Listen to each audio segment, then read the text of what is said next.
Hello and welcome back to English Today.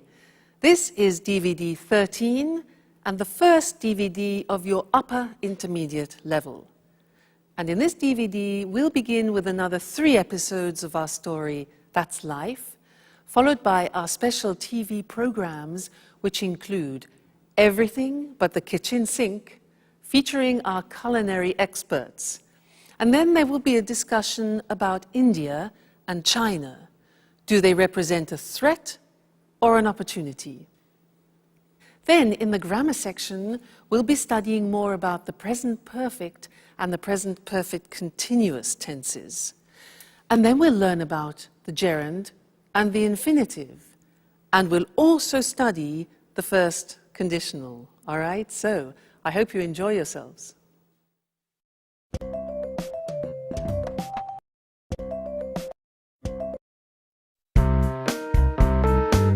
Sharon, I called a real estate agent 5 minutes ago. He deals with apartments in Japan. He said he'd send an email with some photos. That way we can choose which apartment we like the best. Don't rush me, Peter. You know I haven't decided. I know. We've talked about this a lot. But doesn't the idea of leaving appeal to you? I mean, just think of it. A new country, a new life together, new experiences. Now, I'm really enthusiastic about this opportunity. It's not every day you have a chance like this. Well, I wanted to make changes in my life for a long time, but these changes seem so overwhelming. There, I said it. I've never been to Asia, and I'm frightened of going there to live. But I told you that Alice has been there. She went to Japan in 1995. She says it's a fascinating country. It's antique and modern at the same time. It's full of interesting traditions and new innovations. I know. I've read a number of books. Last night, I finished reading Japan in the 21st Century. I admit, I'm curious about it all. You see, just remember, you were afraid when we came to London, but you've adjusted well. We've been here a year and a half, and you haven't once complained. I take that back. You complained once last week. Come on, Peter, stop joking around. You're right, I've made great friends. That's why I'm so hesitant to go. I know. I'm also sad at the idea of leaving everyone. But, Hey, Jack. How long have you been in here? A couple of minutes. Excuse me, I didn't mean to spy. But you were so involved in your discussion.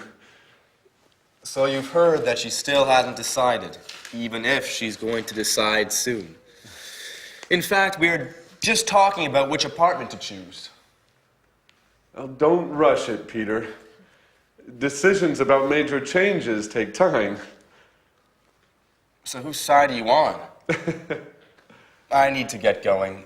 I took my watch to be repaired 2 weeks ago, and I still haven't picked it up. Sooner or later, they're going to put it up for sale. Bye. Jack, I'm leaving her in your hands.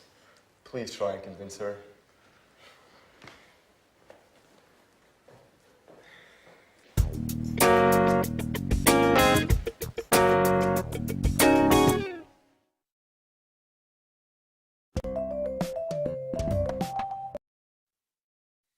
Hello again and welcome back to English Today, your live TV program where you can learn the English language.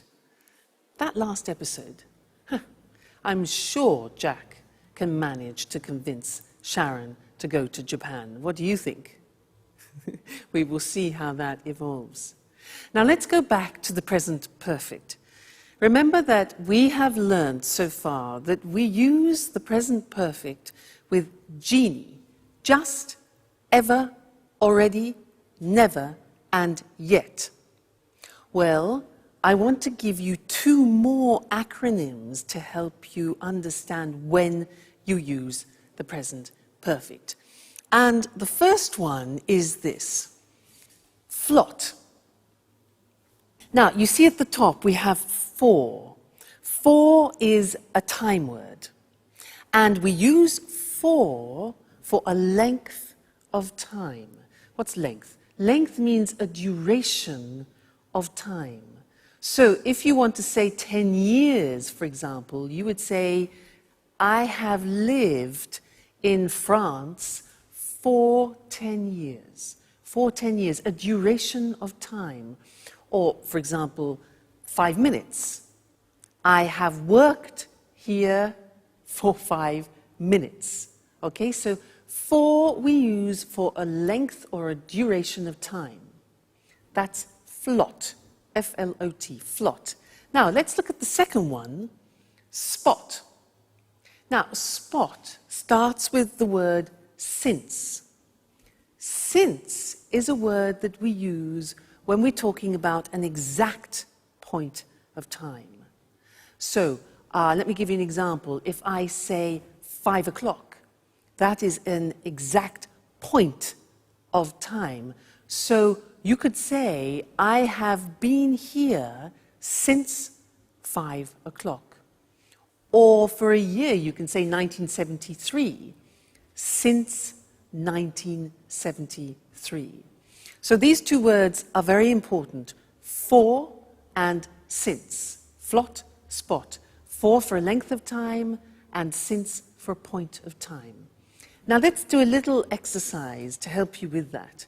I will say something like 2 days. You must decide whether to use for or whether to use since. Okay? So, 2 days. Is it a length of time or a point in time? Length. So, for 2 days. I have been here for 2 days. Another example. Thursday. Thursday's a point of time, so since Thursday. Great. For a long time. A long time. Exactly, that is a duration, it's a length, so it's for. I gave you the answer. Another one, December. Good, it's a point, so since December, very good. This one, weeks. Very good, 4 weeks. Okay, fine. Let's think of another one. 2001. Okay, that's a point of time, so since 2001. Those are some examples. Let's go to the screen now, and I'll show them to you in a written form. That way you can memorize them and fix them, okay? So, flot and spot. There we have it. For a length of time, flot. So this is to express duration.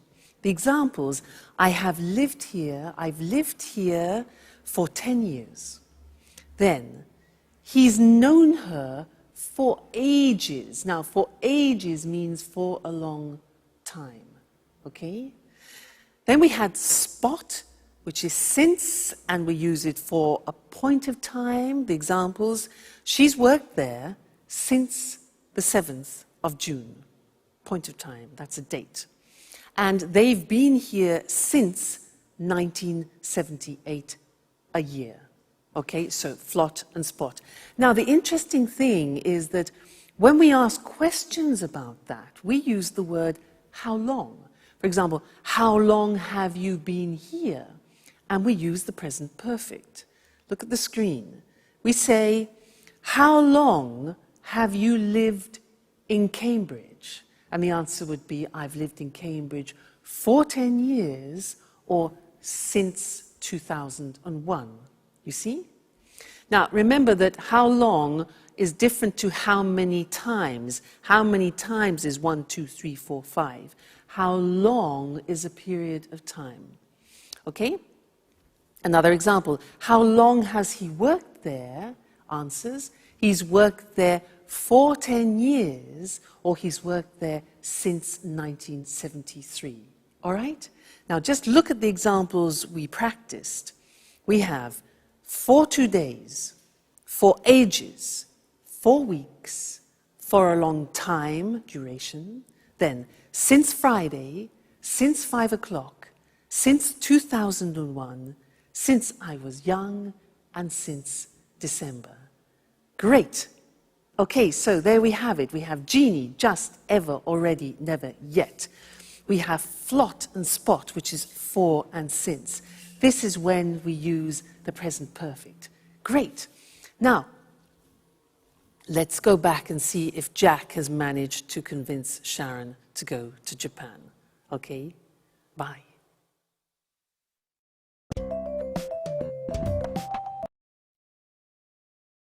You can't leave. Now that we finally found each other.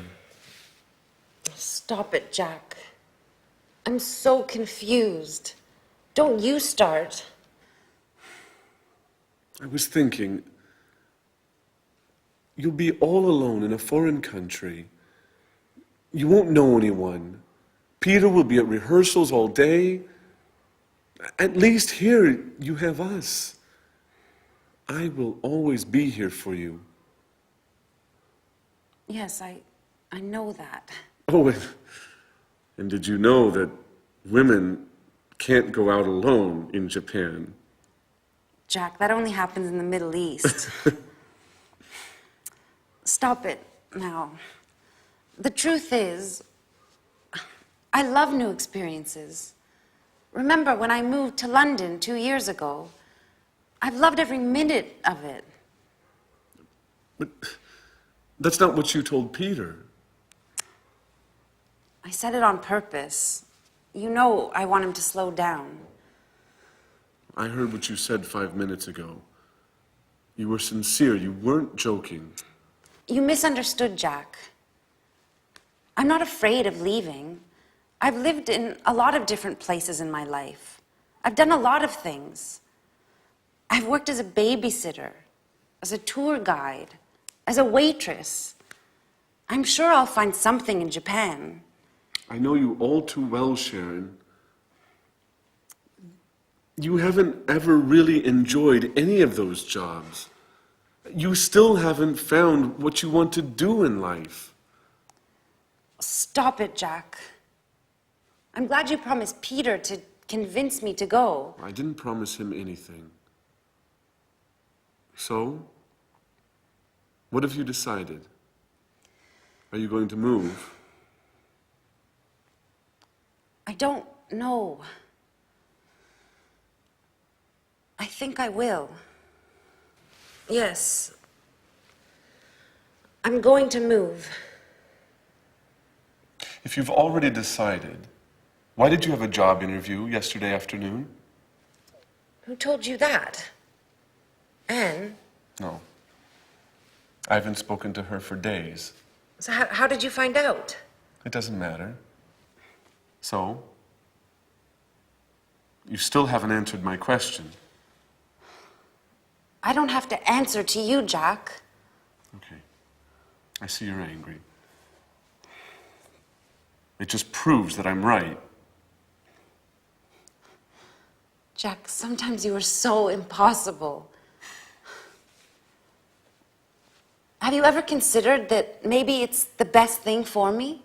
And what about you, Sharon? Have you ever thought that you might be in love with somebody else? Listen, I refuse to give up.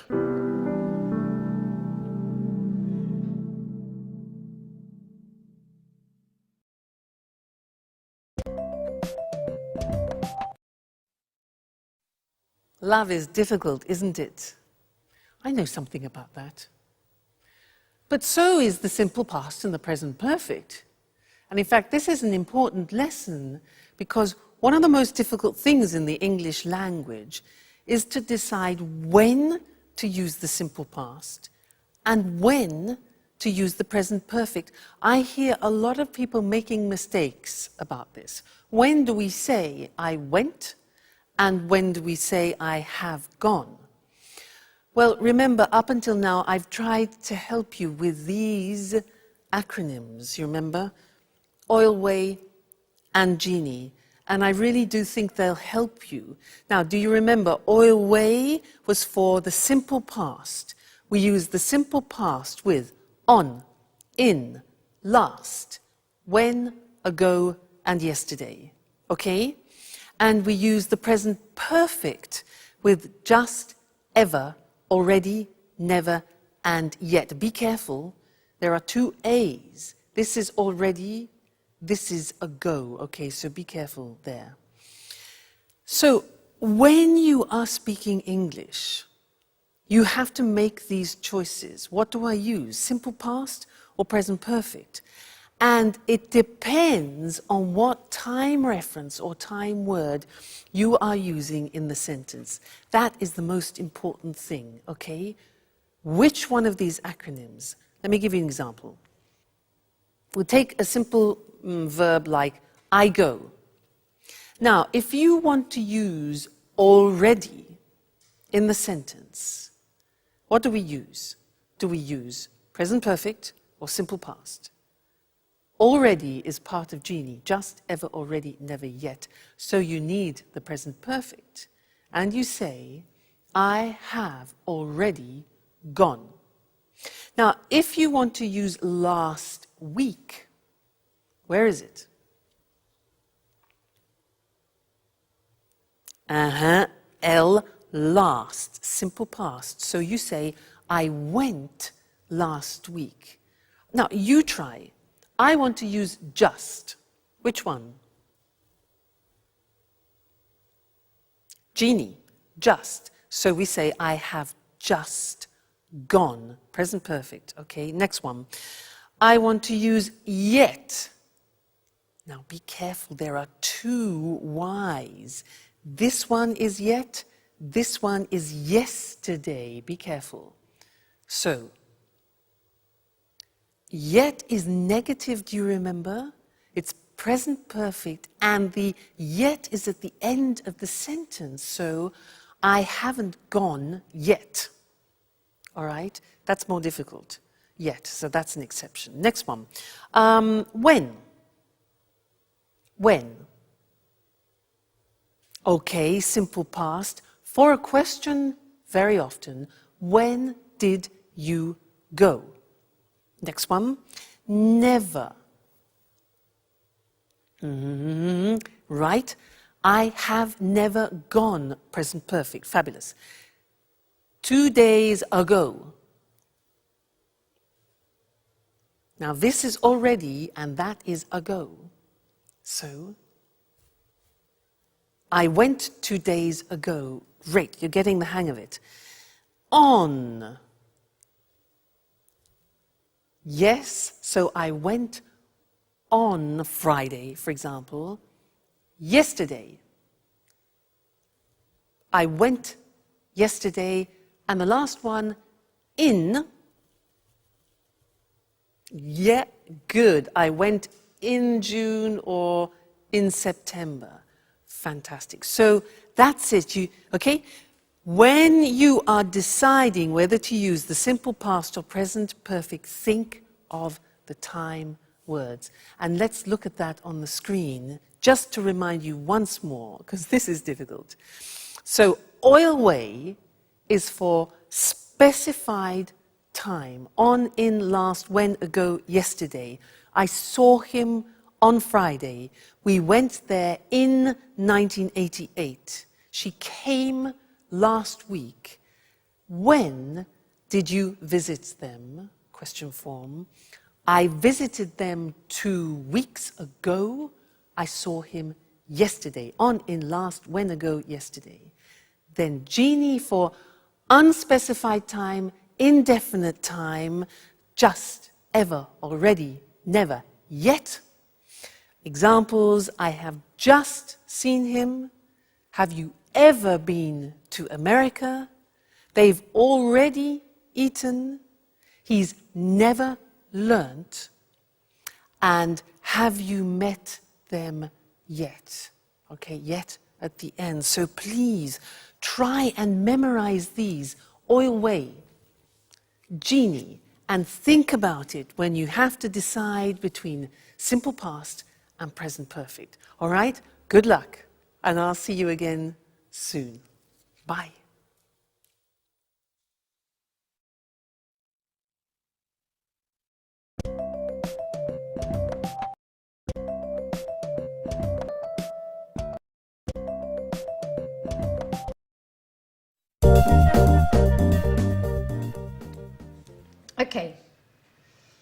Sharon, you remembered to buy the beer, right?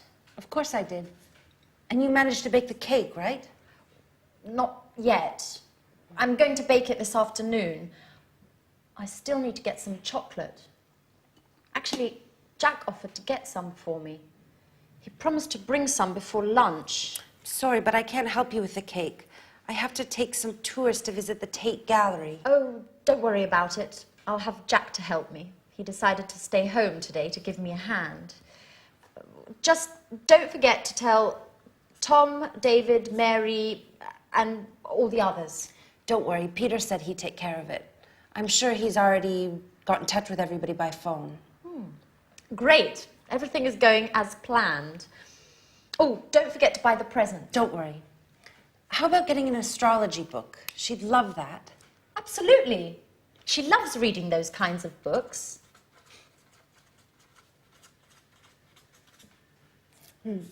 I hope I can get it before I go to work.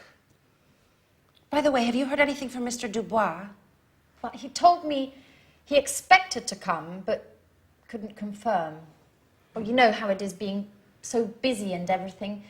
It's hard for him to give a definite answer one way or the other. I imagine being a stage director is difficult. Alice would be so happy if he comes. Yes, she will. Anyway, mum's the word. If you say anything, it won't be a surprise. Hey everyone, what are you up to? Oh, nothing important. Oh, I almost forgot. Happy birthday, Alice. So, what have you arranged to do this evening? Well, I considered celebrating with you guys. I mean, if you want to. Oh, I'm really sorry, but well, Jack has arranged to eat out this evening with his colleagues and he can't put it off now. And, well, I agreed to correct some reports. Oh, I see. What about you, Sharon? Oh, I'm terribly sorry, but I agreed to go to the theater with Peter and he won't be finished rehearsing before midnight. But I thought... Well, I know we promised to have a party, but why don't we postpone it? It's just not possible today. What a shame. I can't stand the thought of being all alone on my birthday.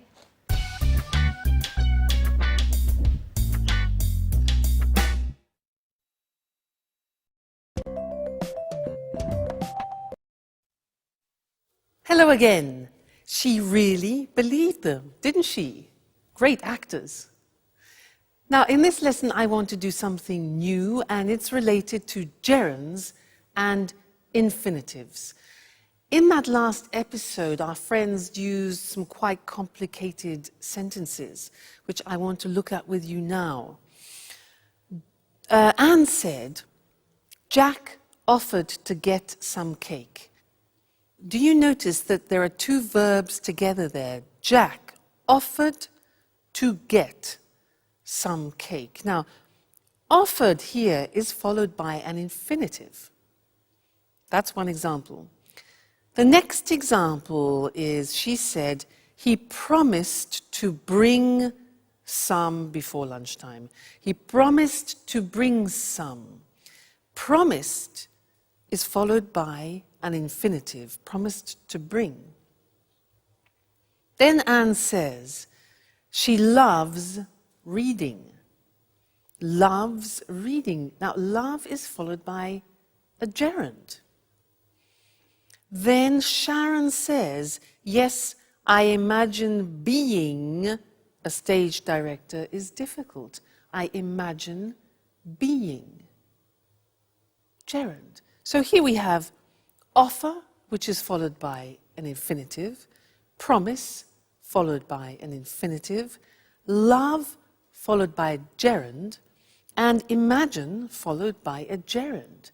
And you're probably thinking, so how do I learn these? Well, you have to learn them by heart, as we say. Yeah, there's no other choice. So let's go to the board now, and I will show you how it works. And unfortunately, like the the simple past irregular verbs. It's all a question of memory. So, as we said, when you have a main verb followed by another verb, sometimes it's in the infinitive, sometimes in the gerund. Let's look at some examples. You managed to bake a cake. The verb manage is followed by an infinitive. Jack offered to get some. He promised to bring some. I have to take some tourists. Have to in the sense of obligation. What have you arranged to do? Arranged plus infinitive. I agreed to correct some reports. So there you see manage, offer, promise, have, arrange and agree are followed by the infinitive with to. Let's move on to the other examples where verbs are followed by the gerund. She loves reading. So love followed by reading. Gerund. I imagine being a director is difficult. Imagine followed by gerund. I considered celebrating. Considered followed by gerund. Celebrating with you guys, and he won't finish rehearsing before midnight. So there we have examples of love, imagine, consider, finish, followed by the gerund forms. So it's a bit complicated, and it's a question of familiarizing yourselves with the verbs that take gerund and the verbs which take infinitive. It comes with practice, don't worry. But this is just an introduction. So, let's go back and see what's going on in Alice's birthday party, all right? And I'll see you later. Bye.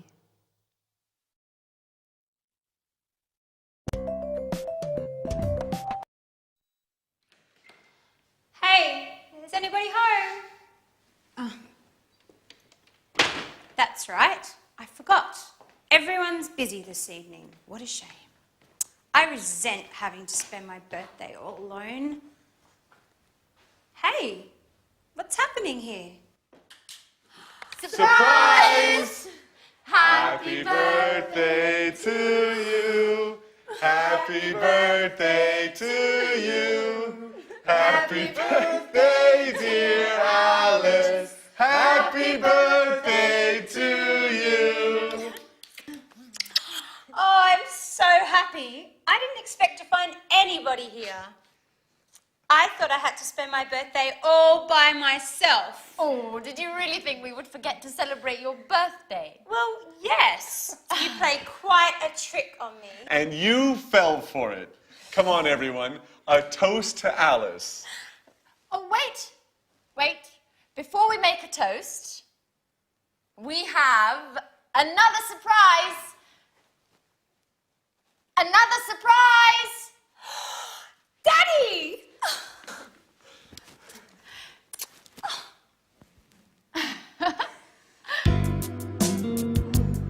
This is such a great birthday. How did they talk you into coming? Alice, dear, how could I miss your birthday? Work is important, sure, but nothing is more important than my dear, sweet, only, lovable, adorable little girl. Dad, if you talk like that, you'll make me blush in front of everybody. Listen, I know I wasn't always there for you and that I've made a lot of mistakes, but I want to catch up. Things change. I've got a suggestion for you. Do you want to come and work with me? Really? With you? What would I do? You can write scenes for my films. You've always had artistic flair. I'll teach you the tricks of the trade. You'll learn how to write convincing scenes in no time at all. That way, we'll always be together, if you want. I don't know what to say. I gave up wanting to spend time with you. You don't have to decide to do anything now. Let's celebrate your birthday. Let's toast. Cheers, Alice. Thank you so much, Daddy. This is the best birthday of my entire life.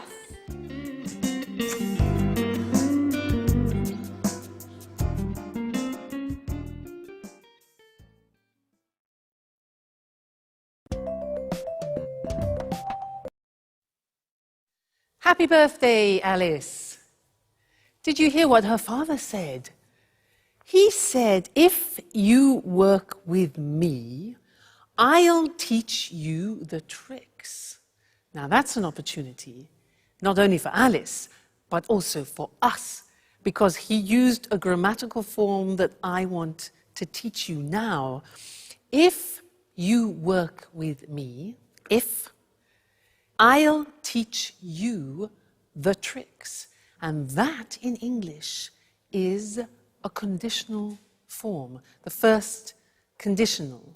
If I work, if plus the simple present, I will teach, followed by the future will. So to illustrate this a little bit better, I want to talk to you about what is almost a religion in England, making tea. Now, every household in England has one of these, this. Do you know what this is called? It's for water, to heat, to boil water. In English, we call it a kettle. Every English household has a kettle. We have all sorts of different models as well. And I can assure you, if you buy a kettle, you will never regret it. Why? Look at this. It's very light, plastic, and it's very fast. So, if you fill this kettle to about here, it's 1.5 liters. And then, here's the plug, if you plug the kettle in, the water, 1.5 liters, will boil in 3 minutes. Incredible. So, 1.5 liters, if you boil 1.5 liters, then it will be ready in 3 minutes, okay? The other good thing is that if you want to carry the water to another place, look, take it off the element, and it's portable. Now, there's one thing to remember inside. Sometimes it gets a bit dirty. You have a special liquid to clean it. Because if you don't clean it, then it'll change the taste, or it might change the taste of the tea. Okay, so that's important. So, a kettle. If you buy this, I can assure you, you will never regret it. Okay, now, I was using some conditional sentences there, and I want to go to the screen now to look at those more carefully. It was the first conditional, using if, all right? And this is used to describe real possibilities. So, look at this. If you work with me, this is Alice's father, I'll teach you all the tricks. So we have if, then the present tense, and then will and the infinitive, which is probably different to your own language, so be careful about that. The other example, if you use a kettle, you'll make tea faster. So present tense, future with will. If you use a kettle, you'll make tea faster. If you don't clean it, the tea won't taste good. You see the negatives there? If we don't, negative of the present, the tea won't, negative of will, taste good. Now, we can sometimes change the second part. Look at the next example. If her father offers her a job, she might accept it. Now, using might gives the idea of uncertainty, but that's fine to use in the first conditional. The other example, if he accepts the job, yeah? If he accepts the job, he might move, go to Japan. All right, so you can also use might. If you stay with me in English today, you will learn the English language. All right? Great. Well, I'll see you again in the next lesson. Bye.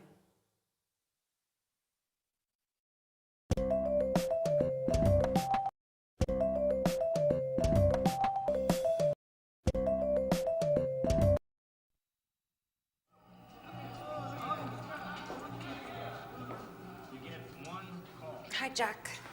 Is Anne home? No, she hasn't arrived yet. I've been waiting for her for over an hour. I think she's been shopping.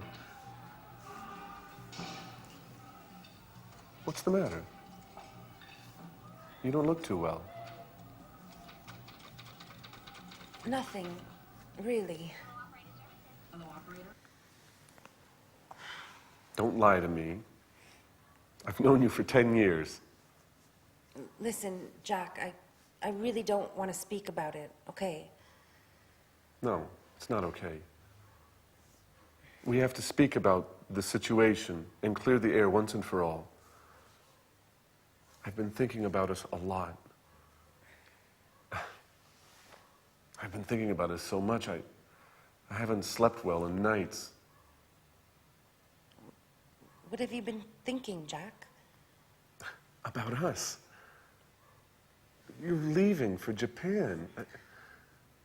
I've told you before, and I'll tell you again, Sharon, it's crazy.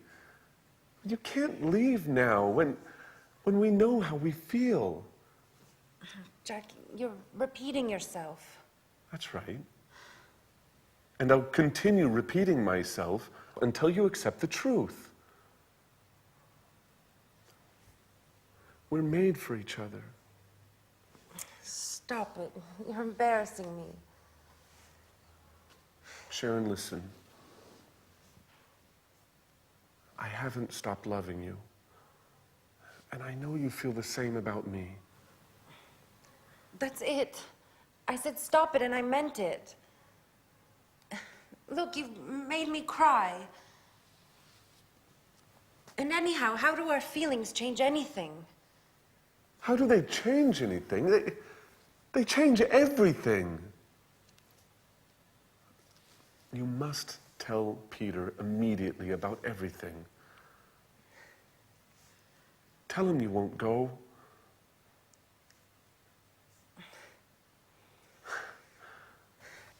I'm so happy. I knew you felt the same way about me.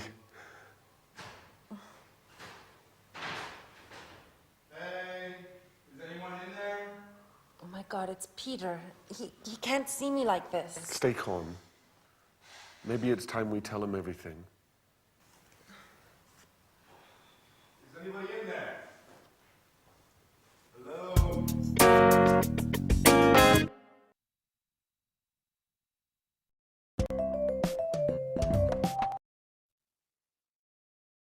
Hello, everyone, and welcome back to some more English today. It's the moment of truth for Sharon, isn't it? Now, in that episode, they used some very interesting language, and language which is a grammatical form very typical to English. It's a form you don't find in many other languages. Let me give you some examples. Jack said, "I've been waiting for her for over an hour. I've been waiting for her." She's been shopping. She's been shopping. And Jack also said, "I've been thinking a lot about us," remember? She said, "What have you been thinking, Jack?" Now that's the form that I want to look at with you now, because as I said, it's very unusual and particular to the English language. So, London Bridge, the Tower Bridge. Now that's a useful image because in fact, this grammatical form is about bridging two different forms. It's about bridging the present perfect has been or have been with the present continuous form, for example, I am working. Now, you put those together, mix them all up. Ding, bingo, you get the present perfect continuous. You see, the taxi joins the two together. That's great. I'll give you an example. I have been teaching for years. Now, what does that mean? It means that I started it in the past, this action, and I am still continuing it now.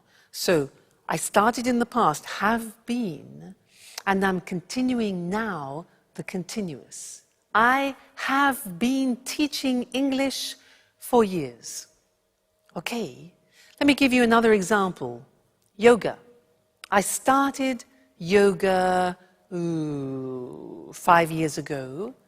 I'm still doing yoga now. So I say, I have been doing yoga for many years.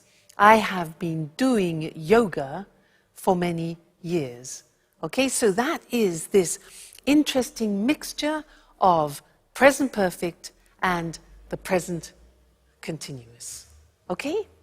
So, I think in order to understand it a little better, we should go to the screen so that you can see it in the written form. I remind you, it's a tense that you find in particular in the English language, not in other languages. So, here we have it. Sharon has been working as a tour guide for many months. So, an action starting in the past, continuing now. He's been working here for 5 years. He's been stands for he has been working here. They've been playing tennis since May. Okay? That's the positive form. Now, the negative form, Peter hasn't been paying attention to Sharon for a number of weeks. That's the negative. That's true. The question form is, how long have you been doing your homework this morning? Have you been doing inversion? How long has she been teaching? We use how long very often because we want to find out the duration, when the action started and the action is continuing now, so what period of time? How long have I been teaching? Then the answer would be, I've been teaching for many years. I could ask you, how long have you been learning English? You can say, well, I've been learning English for years, or whatever the answer is. So that's the present perfect continuous, PPC. And don't worry, this is not the only lesson about it. It's not easy, and I will tell you other things about it in another lesson, the next lesson. All right? So see you then. Bye.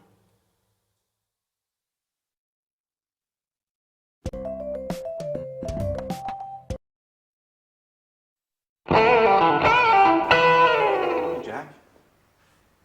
Sharon? What are you doing here?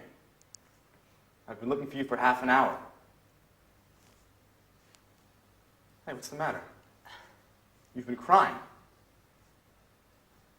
Are you going to explain to me what's going on or not? Peter, listen, calm down. I'm not going to calm down. I want answers, and I want them now. What's going on here? That's what I'd like to know. Jack and Sharon have been here for who knows how long, and who knows what they've been doing. Hey, Jack, it's time you tell me what's up.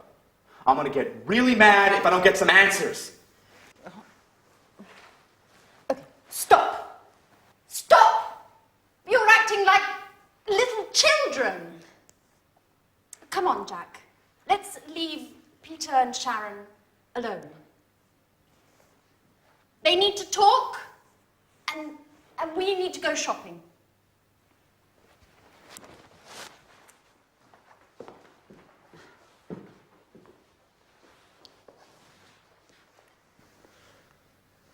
So, Sharon, what's going on? Peter, I have to tell you something I've never told you before. I've known Jack for a long time. We went to the same university together, and, well, we were once engaged. What? So that's why Jack came to live here. You've been seeing each other, haven't you, Sharon? No, Peter, I swear, it's true. We just happened to meet here. It happened by chance. By chance? That's a strange stroke of luck. Just enough to bring back some old passionate feelings? How long has this been going on, Sharon? Nothing has happened between Jack and I. Even if I do still have some feelings for him.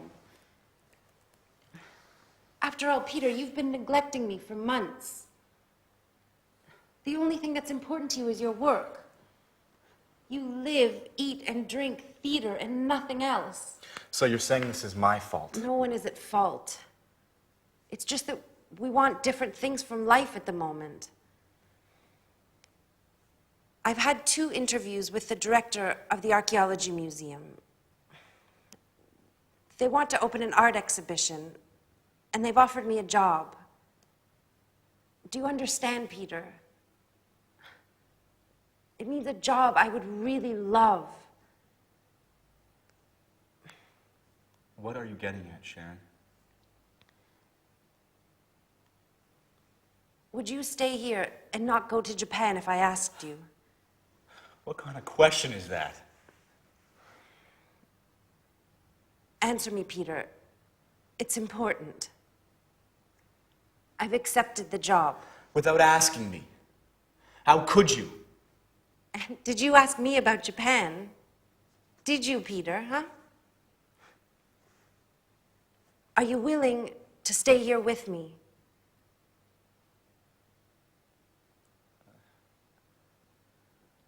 I can't, Sharon. This is my big chance. You see, Peter, I'm right. Nothing is more important to you than your success.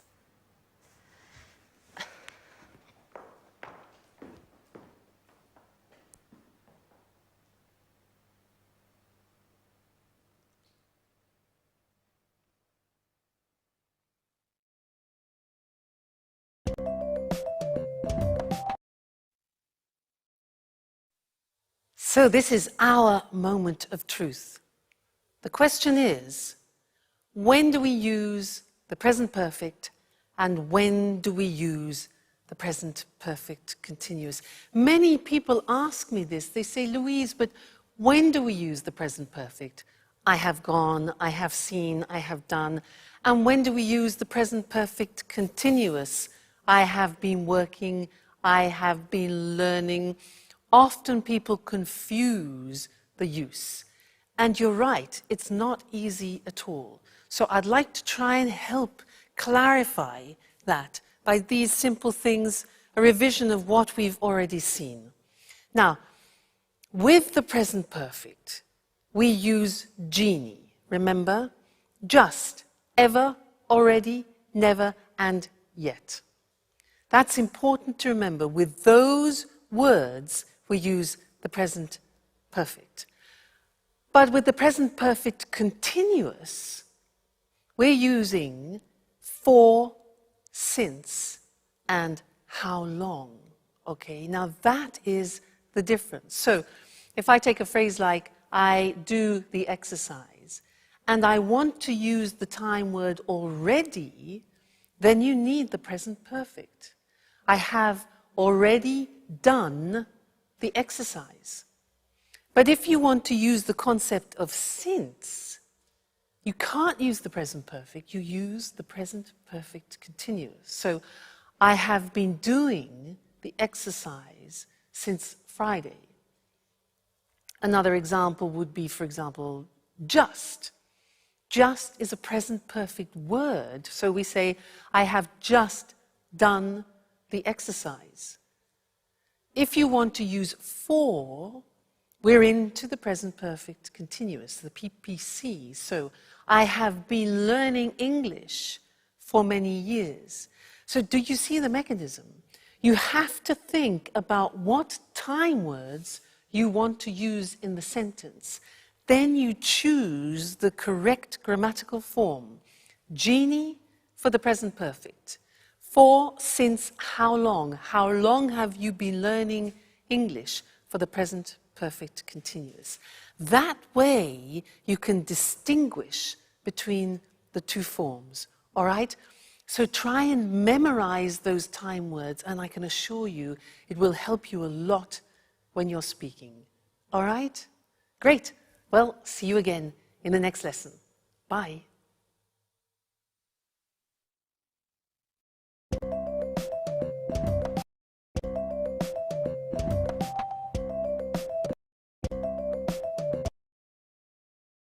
Welcome to Cooking Today. We're delighted to be back in Lisa French's home again. Lisa, we've had so many calls since our last program. I'm glad to hear it. Well, now let's see. Here, Sally from Manchester is getting married in June and has always dreamt of having a well-equipped modern kitchen just like the ones in the movies. How can we help her? Well, to begin with, a kitchen environment should be well lit and have ample surfaces to work on. Also, plenty of drawer space is necessary for storage of food items and utensils. I know what you mean. I have to contend with a small kitchen that has neither light nor enough drawer space. That's why I go out to restaurants. You don't need a king-size kitchen to enjoy cooking in it. What's important is organisation and having things at hand. What are the main appliances newlyweds should have? Well, obviously, a hob, an oven, and a fridge are absolutely essential. Today, many people can't survive without a dishwasher. I'm one of those people. I really hate doing dishes. So do I. Getting back to the subject, I'd like to show our viewers some optional appliances. Although they're not strictly necessary, they often come in handy in large families or when entertaining guests frequently. One is the grill. Another is a deep fryer for large quantities of chips and other tidbits. That's not the appliance for me. I love healthy cooking. In that case, you need a steamer oven like this one. In the US, it's hard to find a kitchen without a microwave. Microwaves are quite useful, especially for busy people. Other appliances, which are also common in the US, are water and ice dispensers, like this one. Well, everybody seems to have a food processor these days. Why is a food processor so useful? Well, a food processor is a great boon since it's a real space and time saver. It has many different functions. It can mince meat, grate cheese and vegetables, make breadcrumbs, pulp tomatoes, fruit, and so on. So what else can you show us? An electric beater like this can be used for whisking eggs, as well as making mayonnaise. Other kitchen aids are scales and measuring utensils. Careful weighing and measuring are fundamental for successful cooking, since recipes are generally in kilos and grams. All right. There are a lot of other things that we could talk about, but unfortunately our time is up. Lisa, once again, it's been great being here. Thank you for your help. You're welcome.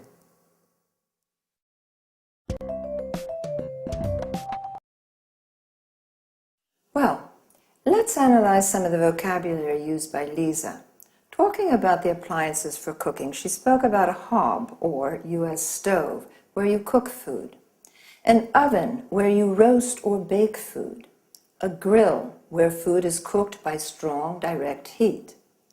As we saw, the following machines can be optional: a deep fryer in which you fry food, a steamer oven where you can cook food in steam rather than water, a microwave where food is cooked by electromagnetic radiation.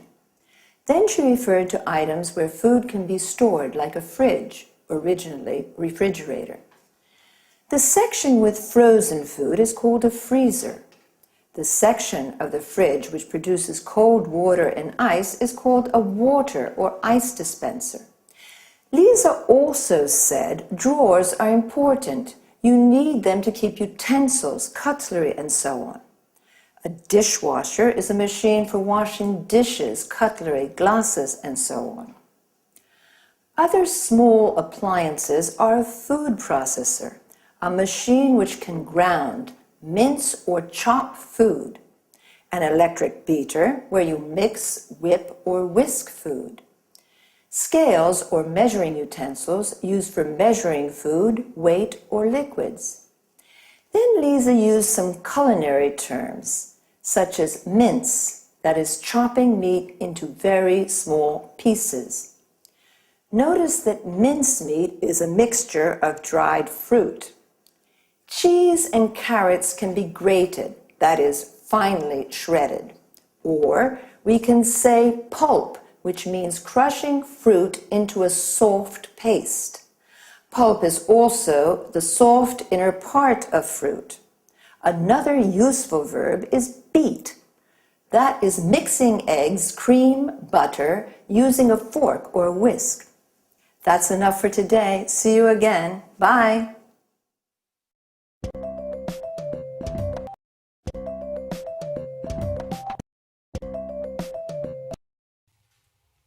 Hello, everyone, and welcome to Let's Talk, the evening discussion show with our two commentators, Tom and Marie. Good evening, everyone. Good evening. Well, let's talk business tonight. Let's talk about some important developments in the global economy. Let's talk about new markets and new commercial opportunities. In particular, I'd like to know what you think about the extraordinary economic growth that's taking place at the moment in some parts of the world. Are you referring to China? Yes, and also to India. You know, for the last 5 years, the economies of these countries have been growing at almost double-digit rates. In 2005, the Chinese economy grew by 9.9%, the Indian economy by 8%. Compare this with an average of only 1.3% in Europe's Eurozone. How do you see these developments? Is this enormous economic growth an opportunity or a threat for European producers? Well, I'm rather concerned about it, and I believe that many European industrialists are concerned too. These two Asian giants with their enormous populations are threatening European manufacturing and jobs. The fact is that labor costs are so low in China and India that European manufacturers just can't compete. Sorry, Tom, but I really don't agree with you. I don't see these growing economies as a threat to European producers. I believe that China and India offer new, important markets to European manufacturers. You know, both countries have middle classes that are becoming larger and larger. These people are becoming wealthier and are looking to spend their money on luxury goods made in Europe. So, Maria, according to you, European companies can sell their high-quality goods to middle-class Indians and Chinese. Exactly. In this way, European exports to China and India are predicted to increase. Just a second, Marie. The reality of the situation is rather different. India and China are selling much more to Europe than Europe is selling to them. I accept that's true at the moment. But don't forget, Tom, that cheap Chinese goods have helped to keep inflation low in European countries. And this has helped keep interest rates low too. So, consumers have been able to save money and spend this money on other things. Well, I agree with you that European consumers and industrialists have benefited from trade with China. Of course. What's more, today, more and more European companies are building factories in China or are having their goods produced there. Exactly. That's the problem, Marie. European industrialists are deciding to have their goods produced in these countries because labour costs are lower. If we continue like this, lots of factories in Europe will close and the number of unemployed will rise. Well, I can certainly see that you have different opinions on these issues. I think you're both right. Like most things in life, economic growth in China and India has its good and bad points. It can either offer commercial opportunities to some European producers, but it can also pose a threat to other sectors of European manufacturing. Okay, let's say goodbye to Tom and Marie. Goodbye. Goodbye. Goodbye to everyone, and see you again for another appointment of Let's Talk. So, we've just spoken about developments in the global economy. The global economy is the economic system of the world. An important development is the economic growth in China and India. Economic growth is the development of an economy. The Indian economy grows by 8%. Notice the use of by. The Chinese economy grew by 9.9%. Here, notice also how we say 9.9. Is this economic growth threatening to European producers? A threat is a danger, and the verb to threaten means to put in danger. One opinion is that the economic growth of India and China is threatening European producers. Producers are companies that make products. Another word for producer is manufacturer. Why is it a threat? Because there are low labor costs in India and China. Labor costs are how much a company pays its workers to produce something. The number of unemployed will increase in Europe. This is the number of people without a job. We say someone is unemployed when they don't have a job. Another opinion is that it isn't a threat. Actually, it's creating new commercial opportunities for European manufacturers. New commercial opportunities are new markets for products or the chance to sell more to existing markets. Just quickly, before we run out of time, there are a few useful expressions for discussions I'd like to look at. A polite way of asking someone's opinion is, I'd like to know what you think about. When you strongly disagree with someone, you can say, sorry, but I really don't agree with you, or just a second. But if, on the other hand, you agree, you can say, I accept that's true, or I agree with that. Well, that's all the time we have for this time. See you soon.